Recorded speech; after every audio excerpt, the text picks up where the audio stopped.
Hello mga kaibigan, alam nyo ba na nakapag-release na po si LTO ng OR, ng CR at ng plaka na one day lang po pagkabili sa dealer ng sasakyan ay binigay po agad yung OR, CR tsaka syempre yung plate number nila. Ganun po kabilis ang ginawa ni LTO nitong nakaraang araw lang po kasi nga po nagkaroon sila ng press release at pumunta po sila mismo dun sa dealer ng sasakyan. Siyempre, special mention natin yung sasakyan na Toyota, pero 4 wheels po ito mga kaibigan. So, yung brand new na sasakyan mga kaibigan na 4 wheels, binili po ito doon mismo sa Toyota and then on the spot, nagawa po yung ORCR, nagawa na rin po yung plaka. Kaya yung buyer, yung customer ay tuwan-tuwa po. Kasi nga po, isipin nyo na lang, isang araw lang, nakuha na nila yung kanilang ORCR.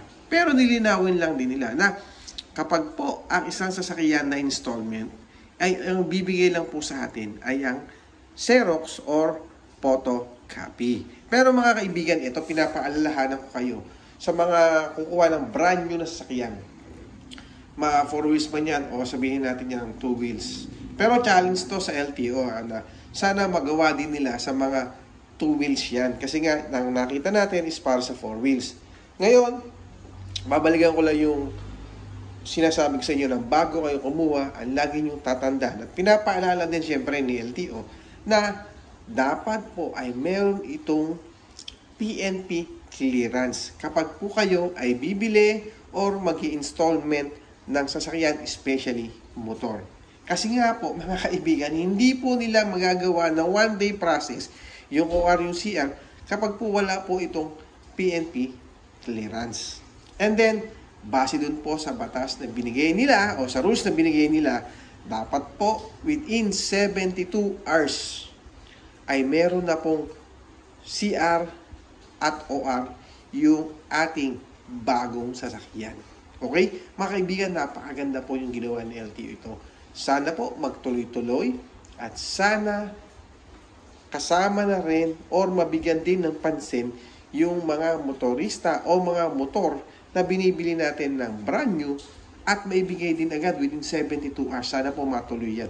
Pati syempre mga kaibigan, yung mga wala pang plaka ngayon, na 2017, 2016, pababa, ay punta po tayo sa LTO tracker. I-track nyo po o i-trace ninyo kung nasaan na yung plaka ninyo kung meron ng available nito. Halimbawa kayo ay taga Calabarzon, so lagi kong sinasabi, kapag Calabarzon po, ang releasing po ng plaka nito ay doon sa Lipa, Batangas. Pero kapag sa tracker, pwede po natin itong ipa-deliver na lang sa bahay natin. So, mas madali, mas mabilis, online lang po yung gagawin natin. At, syempre, sundan nyo yung ginagawa po ni LTO sa LTO tracker kung paano natin i-release o paano natin ipapadeliver sa atin yung plaka ng motor natin. Okay? So, syempre, big shoutout sa LTO na sana magtuloy-tuloy yung ginagawa nilang ganito na one-day process, one-day release ng ORCR pati plaka or kung hindi naman ay 72 hours, dapat meron na tayong OR, CR at syempre yung plaka ng ating sasakyan. Sana hindi lang para sa 4 wheels to syempre. So, real talk ko lang tayo. Sana hindi lang para sa 4 wheels. Sana sa lahat ng sasakyan, motor man yan o 4 wheels man yan, sana pare-pareho ang treatment at sana pare-pareho ang gawin ng mga dealer na one-day process or 72 hours, meron ka ng ORCR at plaka kapag binili mo yung sasakyan na bago. Okay? So, yun lang. Maraming salamat. Bye-bye. Thank you.